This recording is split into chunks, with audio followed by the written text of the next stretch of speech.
Listen to this. We were out in the field binding sheaves, and my sheaf stood up, and your sheaves all gathered around it and bowed low before it. So you want to be our king, do you? His brothers derided, and they hated him both for the dream and for his cocky attitude. Then he had another dream and told it to his brothers. Listen to my latest dream. The sun, moon, and 11 stars bowed low before me. This time he told his father as well as his brothers, but his father rebuked him. What is this? Shall I indeed, and your mother and brothers, come and bow before you? His brothers were fit to be tied concerning this affair, but his father gave it quite a bit of thought and wondered what it all meant. One day Joseph's brothers took their father's flocks to Shechem to graze them there. A few days later, Israel called for Joseph and told him, Your brothers are over in Shechem grazing the flocks. Go and see how they are getting along and how it is with the flocks, and bring me word. Very good. So he traveled to Shechem from his home at Hebron Valley. A man noticed him wandering in the fields. Who are you looking for? For my brothers and their flocks. Have you seen them? Yes, they are no longer here. I heard your brothers say they were going to Dothan. So Joseph followed them to Dothan and found them there. But when they saw him coming, recognizing him in the distance, they decided to kill him. Here comes that master dreamer. Come on, let's kill him and toss him into the well and tell Father that a wild animal has eaten him. Then we'll see what will become of all his dreams. But Reuben hoped to spare Joseph's life. Let's not kill him. We'll shed no blood. Let's throw him alive into this well here. That way he'll die without our touching him. Reuben was planning to get him out later and return him to his father. So when Joseph got there, they pulled off his brightly colored robe and threw him into an empty well. There was no water in it. Then they sat down for supper.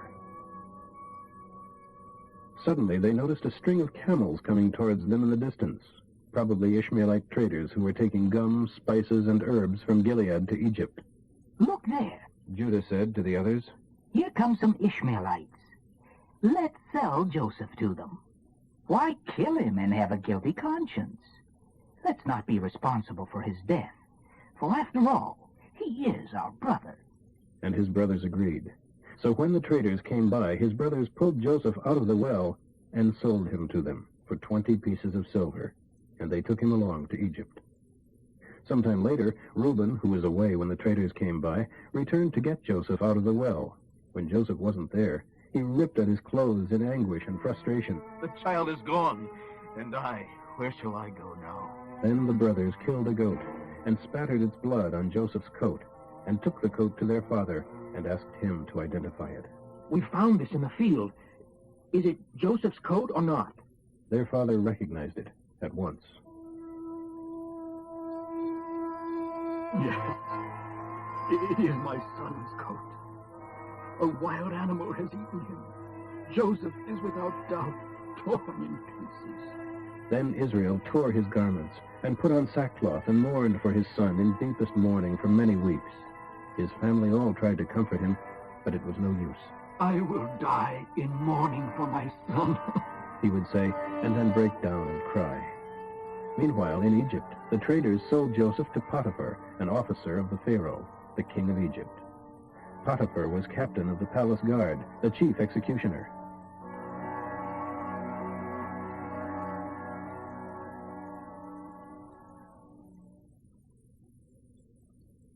Chapter 38. About this time, Judah left home and moved to Adullam, and lived there with a man named Hira. There he met and married a Canaanite girl, the daughter of Shua. They lived at Chezib and had 3 sons, Onan, and Shelah. These names were given to them by their mother, except for who was named by his father. When his oldest son, grew up, Judah arranged for him to marry a girl named Tamar. But was a wicked man, and so the Lord killed him. Then Judah said to brother Onan, You must marry Tamar, as our law requires of a dead man's brother, so that her sons from you will be your brother's heirs. But Onan was not willing to have a child who would not be counted as his own, and so, although he married her, whenever he went in to sleep with her, he spilled the sperm on the bed to prevent her from having a baby which would be his brother's. So far as the Lord was concerned, it was very wrong of him to deny a child to his deceased brother, so he killed him too. Then Judah told Tamar, his daughter-in-law, not to marry again at that time, but to return to her childhood home and to her parents, and to remain a widow there until his youngest son, Shelah, was old enough to marry her. But he didn't really intend for Shelah to do this, for fear God would kill him too, just as he had his 2 brothers. So Tamar went home to her parents. In the process of time, Judah's wife died. After the time of mourning was over, Judah and his friend Hira the Adullamite went to Timnah to supervise the shearing of his sheep. When someone told Tamar that her father-in-law had left for the sheep shearing at Timnah, and realizing by now that she was not going to be permitted to marry Shelah, though he was fully grown, she laid aside her widow's clothing and covered herself with a veil to disguise herself, and sat beside the road at the entrance to the village of Enaim, which is on the way to Timnah. Judah noticed her as he went by, and thought she was a prostitute, since her face was veiled. So he stopped and propositioned her to sleep with him, not realizing, of course, that she was his own daughter-in-law. How much will you pay me?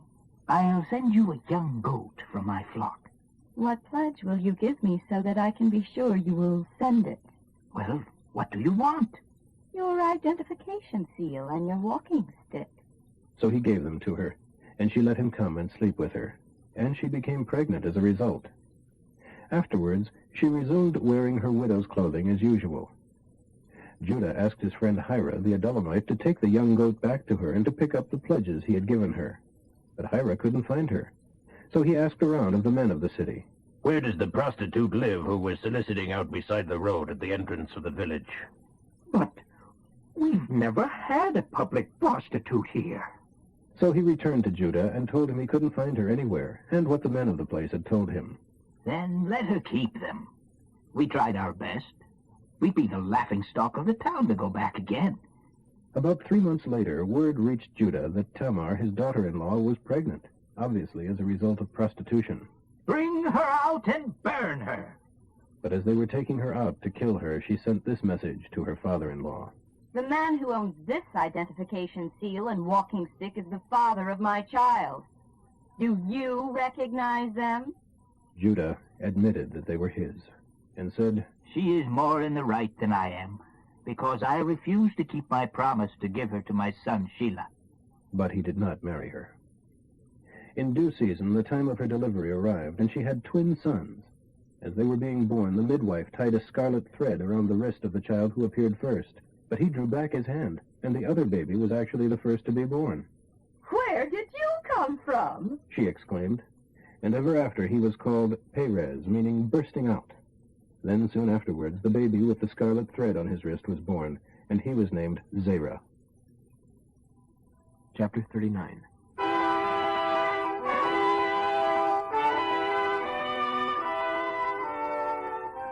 When Joseph arrived in Egypt as a captive of the Ishmaelite traders, he was purchased from them by Potiphar, a member of the personal staff of Pharaoh, the king of Egypt. Now this man Potiphar was the captain of the king's bodyguard and his chief executioner. The Lord greatly blessed Joseph there in the home of his master, so that everything he did succeeded. Potiphar noticed this and realized that the Lord was with Joseph in a very special way. So Joseph naturally became quite a favorite with him. Soon he was put in charge of the administration of Potiphar's household and all of his business affairs. At once the Lord began blessing Potiphar for Joseph's sake. All his household affairs began to run smoothly. His crops flourished and his flocks multiplied. So Potiphar gave Joseph the complete administrative responsibility over everything he owned. He hadn't a worry in the world with Joseph there, except to decide what he wanted to eat. Joseph, by the way, was a very handsome young man. One day, at about this time, Potiphar's wife began making eyes at Joseph and suggested that he come and sleep with her. Joseph refused. Look, my master trusts me with everything in the entire household. He himself has no more authority here than I have. He has held back nothing from me except you yourself, because you are his wife. How can I do such a wicked thing as this? It would be a great sin against God. But she kept on with her suggestions day after day, even though he refused to listen and kept out of her way as much as possible. Then one day, as he was in the house going about his work, as it happened, no one else was around at the time, she came and grabbed him by the sleeve, demanding, Sleep with me. He tore himself away, but as he did, his jacket slipped off, and she was left holding it as he fled from the house. When she saw that she had his jacket and that he had fled, she began screaming. and when the other men around the place came running in to see what had happened, she was crying hysterically. My husband had to bring in this Hebrew slave to insult us. He tried to rape me, but when I screamed, he ran and forgot to take his jacket. She kept the jacket, and when her husband came home that night, she told him her story. That Hebrew slave you've had around here tried to rape me, and I was only saved by my screams. He fled, leaving his jacket behind. Well, when her husband heard his wife's story, he was furious. He threw Joseph into prison, where the king's prisoners were kept in chains. But the Lord was with Joseph there, too, and was kind to him by granting him favor with the chief jailer. In fact, the jailer soon handed over the entire prison administration to Joseph, so that all the other prisoners were responsible to him. The chief jailer had no more worries after that, for Joseph took care of everything, and the Lord was with him, so that everything ran smoothly and well. Chapter 40.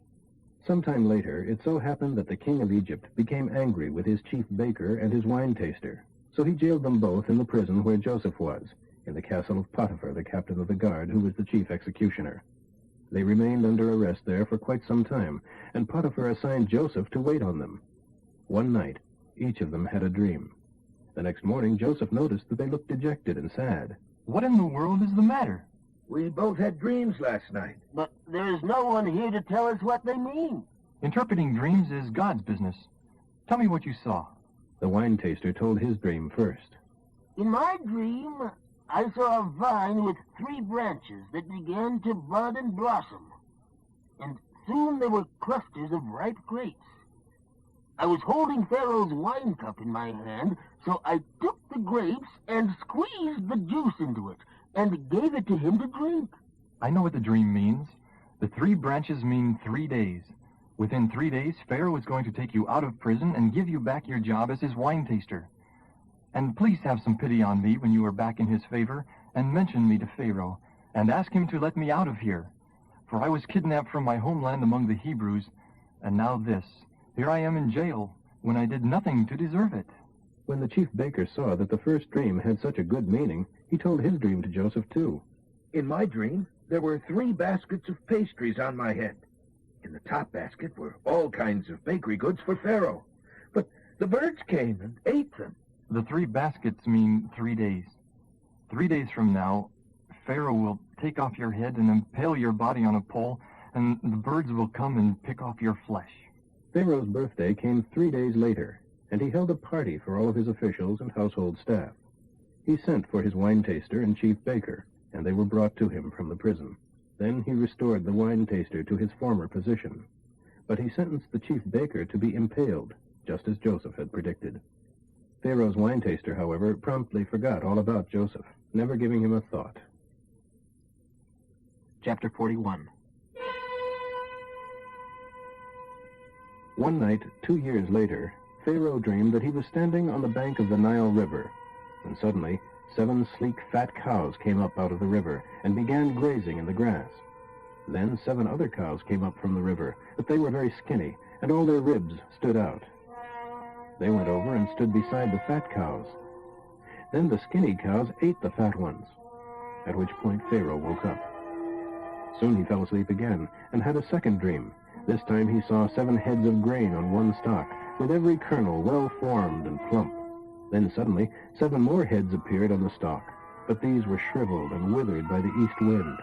And these thin heads swallowed up the 7 plump, well-formed heads. Then Pharaoh woke up again and realized it was all a dream. Next morning, as he thought about it, he became very concerned as to what the dreams might mean. He called for all the magicians and sages of Egypt and told them about it, but not one of them could suggest what his dreams meant. Then the king's wine taster spoke up. Today I remember my sin. Some time ago, when you were angry with a couple of us and put me and the chief baker in jail in the castle of the captain of the guard, the chief baker and I each had a dream one night. We told the dream to a young Hebrew fellow there who was a slave of the captain of the guard, and he told us what our dreams meant. And everything happened just as he said. I was restored to my position of wine taster, and the chief baker was executed and impaled on a pole. Pharaoh sent at once for Joseph. He was brought hastily from the dungeon, and after a quick shave and change of clothes, came in before Pharaoh. I had a dream last night, and none of these men can tell me what it means. But I have heard that you can interpret dreams, and that is why I have called for you. I can't do it by myself, but God will tell you what it means. So Pharaoh told him the dream. I was standing upon the bank of the Nile River, when suddenly 7 fat, healthy-looking cows came up out of the river and began grazing along the river bank. But then 7 other cows came up from the river, very skinny and bony. In fact, I've never seen such poor-looking specimens in all the land of Egypt. And these skinny cattle ate up the 7 fat ones that had come out first. And afterwards, they were still as skinny as before. Then I woke up. A little later, I had another dream. This time, there were 7 heads of grain on one stalk, and all 7 heads were plump and full. Then, out of the same stalk, came 7 withered, thin heads, and the thin heads swallowed up the fat ones.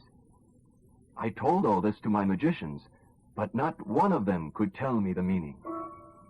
Both dreams mean the same thing. God was telling you what he is going to do here in the land of Egypt. The 7 fat cows, and also the 7 fat well-formed heads of grain, mean that there are 7 years of prosperity ahead. The 7 skinny cows, and also the 7 thin and withered heads of grain, indicate that there will be 7 years of famine following the 7 years of prosperity. So God has showed you what he is about to do. The next 7 years will be a period of great prosperity throughout all the land of Egypt. But afterwards, there will be 7 years of famine so great that all the prosperity will be forgotten and wiped out. Famine will consume the land. The famine will be so terrible that even the memory of the good years will be erased. The double dream gives double impact, showing that what I have told you is certainly going to happen, for God has decreed it, and it is going to happen soon. My suggestion is that you find the wisest man in Egypt and put him in charge of administering a nationwide farm program. Let Pharaoh divide Egypt into 5 administrative districts, and let the officials of these districts gather into the royal storehouses all the excess crops of the next 7 years, so that there will be enough to eat when the 7 years of famine come. Otherwise, disaster will surely strike. Joseph's suggestions were well received by Pharaoh and his assistants. As they discussed who should be appointed for the job, Pharaoh said, Who could do it better than Joseph? For he is a man who is obviously filled with the Spirit of God. Turning to Joseph, Pharaoh said to him, Since God has revealed the meaning of the dreams to you, you are the wisest man in the country. I am hereby appointing you to be in charge of this entire project. What you say goes throughout all the land of Egypt. I alone will outrank you. Then Pharaoh placed his own signet ring on Joseph's finger as a token of his authority, and dressed him in beautiful clothing, and placed the royal golden chain about his neck, and declared, See, I have placed you in charge of all the land of Egypt. Pharaoh also gave Joseph the chariot of his second-in-command, and wherever he went the shout arose, Kneel down! And Pharaoh declared to Joseph, I, the king of Egypt, swear that you shall have complete charge over all the land of Egypt. Pharaoh gave him a name meaning, he has the godlike power of life and death. And he gave him a wife, a girl named Asenath, daughter of Potipherah, priest of Heliopolis. So Joseph became famous throughout the land of Egypt. He was 30 years old as he entered the service of the king. Joseph went out from the presence of Pharaoh and began traveling all across the land.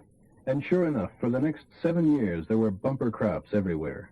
During those years, Joseph requisitioned for the government a portion of all the crops grown throughout Egypt, storing them in nearby cities. After 7 years of this, the granaries were full to overflowing, and there was so much that no one kept track of the amount. During this time, before the arrival of the first of the famine years, 2 sons were born to Joseph by Asenath, the daughter of Potipherah, priest of the sun god Re of Heliopolis. Joseph named his oldest son Manasseh, meaning made to forget. What he meant was that God had made up to him for all the anguish of his youth and for the loss of his father's home. The second boy was named Ephraim, meaning fruitful. For God has made me fruitful in this land of my slavery. So at last the 7 years of plenty came to an end. Then the 7 years of famine began, just as Joseph had predicted. There were crop failures in all the surrounding countries, too, but in Egypt there was plenty of grain in the storehouses. The people began to starve. They pleaded with Pharaoh for food, and he sent them to Joseph. Do whatever he tells you to, he instructed them. So now, with severe famine all over the world, Joseph opened up the storehouses and sold grain to the Egyptians and to those from other lands who came to Egypt to buy grain from Joseph.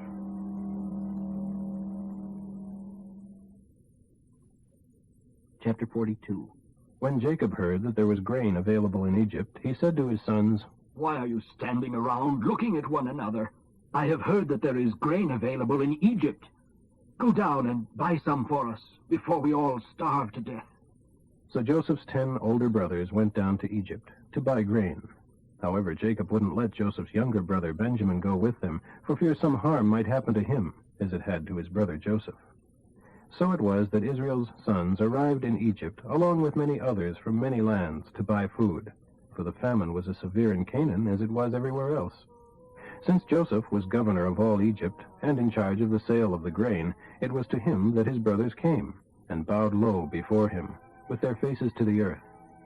Joseph recognized them instantly, but pretended he didn't. Where are you from? From the land of Canaan. We have come to buy grain. Then Joseph remembered the dreams of long ago. But he said to them, You are spies. You have come to see how destitute the famine has made our land. No, we have come to buy food. We are all brothers and honest men, sir. We are not spies. Yes, you are. You have come to see how weak we are. Sir, there are 12 of us brothers, and our father is in the land of Canaan. Our youngest brother is there with our father, and one of our brothers is dead. So, what does that prove? You are spies. This is the way I will test your story. I swear by the life of Pharaoh that you are not going to leave Egypt until this youngest brother comes here.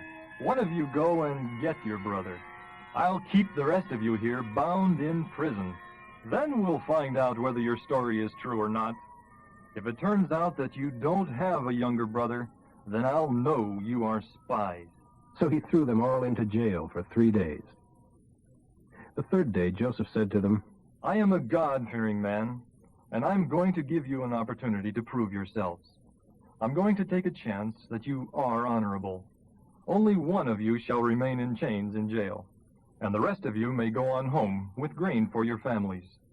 But bring your youngest brother back to me. In this way I will know whether you are telling me the truth. And if you are, I will spare you. To this they agreed. Speaking among themselves, they said, This has all happened because of what we did to Joseph long ago. We saw his terror and anguish and heard his pleadings, but we wouldn't listen. Didn't I tell you not to do it? But you wouldn't listen, and now we are going to die because we murdered him. Of course they didn't know that Joseph understood them as he was standing there, for he had been speaking to them through an interpreter. Now he left the room and found a place where he could weep. Returning, he selected Simeon from among them and had him bound before their eyes. Joseph then ordered his servants to fill the men's sacks with grain, but also gave secret instructions to put each brother's payment at the top of his sack. He also gave them provisions for their journey. So they loaded up their donkeys with the grain and started for home. But when they stopped for the night and one of them opened his sack to get some grain to feed the donkeys, there was his money in the mouth of the sack. Look, my money is here in my sack. They were filled with terror. Trembling, they exclaimed to each other, What is this that God has done to us?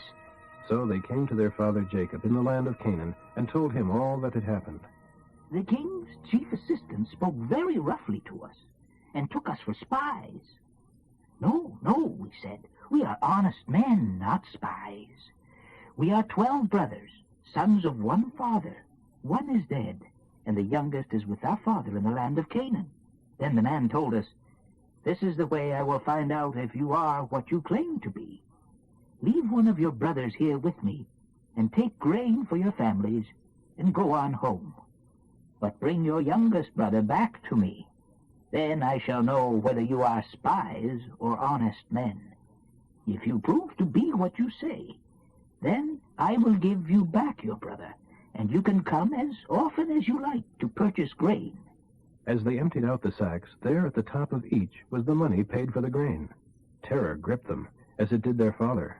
Then Jacob exclaimed, You have bereaved me of my children. Joseph didn't come back. Simeon is gone. And now you want to take Benjamin, too. Everything has been against me. Then Reuben said to his father, Kill my 2 sons if I don't bring Benjamin back to you. I'll be responsible for him. But Jacob replied, My son shall not go down with you, for his brother Joseph is dead, and he alone is left of his mother's children. If anything should happen to him, I would die.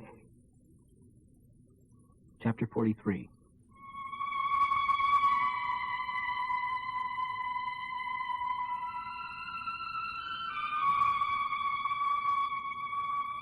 But there was no relief from the terrible famine throughout the land.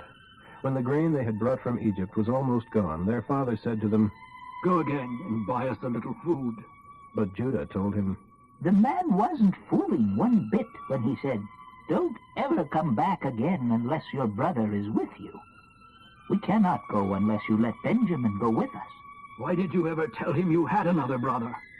Why did you have to treat me like that? But the man specifically asked us about our family. He wanted to know whether our father was still living, and he asked us if we had another brother, so we told him. How could we know that he was going to say, Bring me your brother? Judah said to his father, Send the lad with me, and we will be on our way. Otherwise, we will all die of starvation. And not only we, but you and all our little ones. I guarantee his safety. If I don't bring him back to you, then let me bear the blame forever. For we could have gone and returned by this time if you had let him come. So their father Israel finally said to them, If it can't be avoided, then at least do this. Load your donkeys with the best products of the land. Take them to the man as gifts. Balm, honey, spices, myrrh, pistachio nuts, and almonds. Take double money so that you can pay back what was in the mouths of your sacks, as it was probably someone's mistake. And take your brother, and go. May God Almighty give you mercy before the man, so that he will release Simeon and return Benjamin. And if I must bear the anguish of their deaths, then so be it. So they took the gifts and double money and went to Egypt and stood before Joseph. When Joseph saw that Benjamin was with them, he said to the manager of his household, These men will eat with me this noon. Take them home and prepare a big feast. So the man did as he was told and took them to Joseph's palace. They were badly frightened when they saw where they were being taken. It's because of the money returned to us in our sacks. He wants to pretend we stole it and seize us as slaves with our donkeys. As they arrived at the entrance to the palace, they went over to Joseph's household manager and said to him, Oh, sir, after our first trip to Egypt to buy food, as we were returning home, we stopped for the night and opened our sacks, and the money was there that we had paid for the grain. Here it is. We have brought it back again, along with additional money to buy more grain. We have no idea how the money got into our sacks. Don't worry about it. The household manager told them. Your God, even the God of your fathers, must have put it there. But we collected your money, all right. Then he released Simeon and brought him out to them. They were then conducted into the palace and given water to refresh their feet, and their donkeys were fed. Then they got their presents ready for Joseph's arrival at noon, for they were told that they would be eating there. When Joseph came home, they gave him their presents, bowing low before him. He asked how they had been getting along. And how is your father, the old man you spoke about? Is he still alive? Yes, he is alive and well. Then again they bowed before him. Looking at his brother Benjamin, he asked, Is this your youngest brother? The one you told me about? How are you, my son? God be gracious to you. Then Joseph made a hasty exit, for he was overcome with love for his brother and had to go out and cry. Going into his bedroom, he wept there. Then he washed his face and came out, keeping himself under control.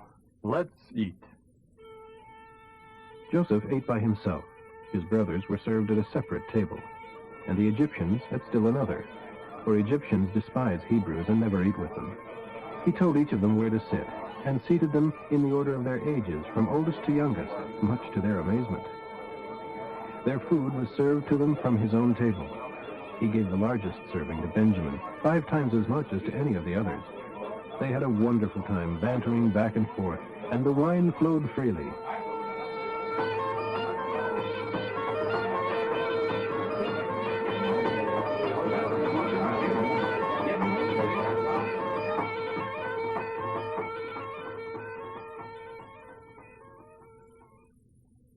Chapter 44.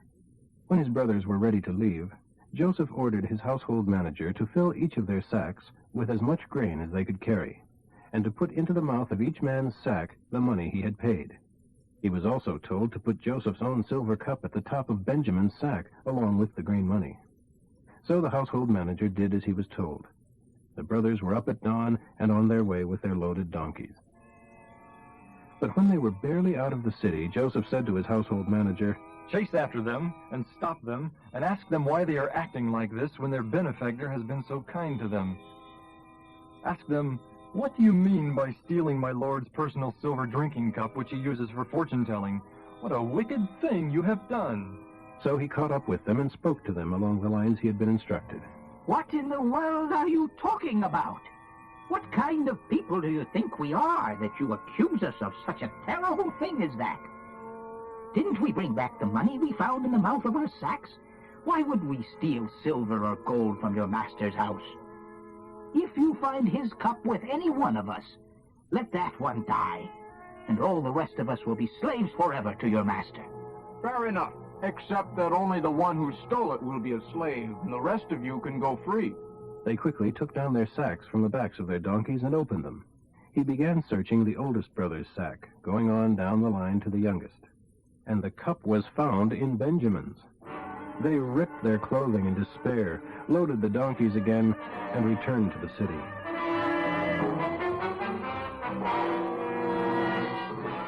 Joseph was still home when Judah and his brothers arrived, and they fell to the ground before him. "What were you trying to do?" Joseph demanded. "Didn't you know such a man as I would know who stole it?" And Judah said, Oh, what shall we say to my lord? How can we plead? How can we prove our innocence? God is punishing us for our sins. Sir, we have all returned to be your slaves, both we and he in whose sack the cup was found." "No. Only the man who stole the cup. He shall be my slave. The rest of you can go on home to your father." Then Judah stepped forward and said, "Oh, sir, let me say just this one word to you. Be patient with me for a moment, for I know you can do me in an instant as though you were Pharaoh himself. Sir, you asked us if we had a father or a brother. And we said, yes, we have a father, an old man, and a child of his old age, a little one. And his brother is dead, and he alone is left of his mother's children, and his father loves him very much. And you said to us, bring him here so that I can see him. But we said to you, sir, the lad cannot leave his father, for his father would die. But you told us, don't come back here unless your youngest brother is with you. So we returned to our father and told him what you had said. And when he said, go back again and buy us a little food, we replied, we can't unless you let our youngest brother go with us. Only then may we come. Then my father said to us, you know that my wife had 2 sons, and that one of them went away and never returned, doubtless torn to pieces by some wild animal. I have never seen him since. And if you take away his brother from me also, and any harm befalls him, I shall die with sorrow. And now, sir, if I go back to my father, and the lad is not with us, seeing that our father's life is bound up in the lad's life, when he sees that the boy is not with us, our father will die, and we will be responsible for bringing down his gray hairs with sorrow to the grave. Sir, I pledged my father that I would take care of the lad. I told him, if I don't bring him back to you, I shall bear the blame forever. Please, sir, Let me stay here as a slave instead of the lad, and let the lad return with his brothers. For how shall I return to my father if the lad is not with me? I cannot bear to see what this would do to him." Chapter 45. Joseph could stand it no longer. "Out! All of you!" He cried out to his attendants, and he was left alone with his brothers. Then he wept aloud. His sobs could be heard throughout the palace, and the news was quickly carried to Pharaoh's palace. "I am Joseph. Is my father still alive?" But his brothers couldn't say a word. They were so stunned with surprise. "Come over here." So they came closer, and he said again, "I am Joseph, your brother whom you sold into Egypt. But don't be angry with yourselves that you did this to me, for God did it. He sent me here ahead of you to preserve your lives. These 2 years of famine will grow to 7, during which there will be neither plowing nor harvest. God has sent me here to keep you and your families alive, so that you will become a great nation. Yes, it was God who sent me here, not you. And he has made me a counselor to Pharaoh and manager of this entire nation, ruler of all the land of Egypt. Hurry, return to my father and tell him, your son Joseph says, God has made me chief of all the land of Egypt. Come down to me right away. You shall live in the land of Goshen, so that you can be near me with all your children, your grandchildren, your flocks and herds, and all that you have. I will take care of you there. You men are witnesses of my promise, and my brother Benjamin has heard me say it. For there are still 5 years of famine ahead of us. Otherwise, you will come to utter poverty along with all your household. Tell our father about all my power here in Egypt, and how everyone obeys me. And bring him to me, quickly." Then, weeping with joy, he embraced Benjamin, and Benjamin began weeping too. And he did the same with each of his brothers, who finally found their tongues. The news soon reached Pharaoh. "Joseph's brothers have come!" And Pharaoh was very happy to hear it, as were his officials. Then Pharaoh said to Joseph, "Tell your brothers to load their pack animals and return quickly to their homes in Canaan, and to bring your father and all of your families and come here to Egypt to live. Tell them, Pharaoh will assign to you the very best territory in the land of Egypt. You shall live off the fat of the land. And tell your brothers to take wagons from Egypt to carry their wives and little ones, and to bring your father here. Don't worry about your property, for the best of all the land of Egypt is yours." So Joseph gave them wagons, as Pharaoh had commanded, and provisions for the journey. And he gave each of them new clothes. But to Benjamin he gave 5 changes of clothes and 300 pieces of silver. He sent his father 10 donkey loads of the good things of Egypt, and 10 donkeys loaded with grain and all kinds of other food to eat on his journey. So he sent his brothers off. "Don't quarrel along the way," was his parting shot. And leaving, they returned to the land of Canaan, to Jacob their father. "Joseph is alive, and he is ruler over all of the land of Egypt." But Jacob's heart was like a stone. He couldn't take it in. But when they had given him Joseph's messages, and when he saw the wagons filled with food that Joseph had sent him, his spirit revived. It must be true. Joseph, my son, is alive. I will go and see him before I die.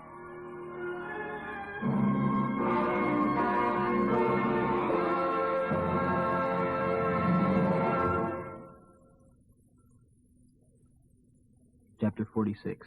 So Israel set out with all his possessions and came to Beersheba and offered sacrifices there to the God of his father Isaac. During the night God spoke to him in a vision. "Jacob, Jacob," he called. Yes? "I am God," the voice replied, "the God of your father. Don't be afraid to go down to Egypt, for I will see to it that you become a great nation there. And I will go down with you into Egypt, and I will bring your descendants back again. But you shall die in Egypt, with Joseph at your side." So Jacob left Beersheba, and his sons brought him to Egypt, along with their little ones and their wives, in the wagons Pharaoh had provided for them. They brought their livestock, too, and all their belongings accumulated in the land of Canaan, and came to Egypt. Jacob and all his children, sons and daughters, grandsons and granddaughters, all his loved ones. Here are the names of his sons and grandchildren who went with him into Egypt. Reuben, his oldest son. Reuben's sons Hanok, Palu, Hezron, and Carmi. Simeon and his sons Jemuel, Jamin, Ohad, Jachin, Zohar, and Sheol. Sheol's mother was a girl from Canaan. Levi and his sons Gershon, Kohath, Merari. Judah and his sons Onan, Shelah, Perez, Zerah. However, and Onan died while still in Canaan, before Israel went to Egypt. The sons of Perez were Hezron and Hamel. Issachar and his sons Tola, Puvah, Yab, Shimron. Zebulun and his sons, Sered, Elon, Jaleel. So these descendants of Jacob and Leah, not including their daughter Dinah, born to Jacob in Padan Aram, were 33 in all. Also accompanying him were Gad and his sons, Ziphion, Haggai, Shammai, Esbond, Eri, Arodai, and Arilai. Asher and his sons, Imnah, Ishvah, Ishvai, Beriah, and a sister Serah. Beriah's sons were Heber and Malchiel. These 16 persons were the sons of Jacob and Zilpah, the slave girl given to Leah by her father Laban. Also in the total of Jacob's household were these 14 sons and descendants of Jacob and Rachel. Joseph and Benjamin. Joseph's sons, born in the land of Egypt, were Manasseh and Ephraim. Their mother was Asenath, the daughter of Potipherah, priest of Heliopolis. Benjamin's sons, Bela, Becher, Ashbel, Gera, Naaman, Ehi, Rosh, Muppim, Huppim, and Ard. Also in the group were these 7 sons and descendants of Jacob and Bilhah, the slave girl given to Rachel by her father Laban. Dan and his son Hushim, Naphtali and his sons Jaziel, Gunai, Jezer, and Shillem. So the total number of those going to Egypt, of his own descendants, not counting the wives of Jacob's sons, was 66. With Joseph's 2 sons included, this total of Jacob's household there in Egypt totaled 70. Jacob sent Judah on ahead to tell Joseph that they were on the way, and would soon arrive in Goshen, which they did. Joseph jumped into his chariot and journeyed to Goshen to meet his father, and they fell into each other's arms and wept a long while. Then Israel said to Joseph, "Now let me die, for I have seen you again, and know you are alive." And Joseph said to his brothers and to all their households, "I'll go and tell Pharaoh that you are here, and that you have come from the land of Canaan to join me. And I will tell him, these men are shepherds. They have brought with them their flocks and herds and everything they own. So when Pharaoh calls for you and asks you about your occupation, tell him, we have been shepherds from our youth, as our fathers have been for many generations. When you tell him this, he will let you live here, in the land of Goshen." For shepherds were despised and hated in other parts of Egypt. Chapter 47. Upon their arrival, Joseph went in to see Pharaoh. "My father and my brothers are here from Canaan, with all their flocks and herds and possessions. They wish to settle in the land of Goshen." He took 5 of his brothers with him, and presented them to Pharaoh. Pharaoh asked them, "What is your occupation?" And they replied, We are shepherds like our ancestors. We have come to live here in Egypt, for there is no pasture for our flocks in Canaan. The famine is very bitter there. We request permission to live in the land of Goshen." And Pharaoh said to Joseph, "Choose anywhere you like for them to live. Give them the best land of Egypt. The land of Goshen will be fine. And if any of them are capable, put them in charge of my flocks, too." Then Joseph brought his father Jacob to Pharaoh, and Jacob blessed Pharaoh. "How old are you?" "I have lived 130 long, hard years, and I am not nearly as old as many of my ancestors."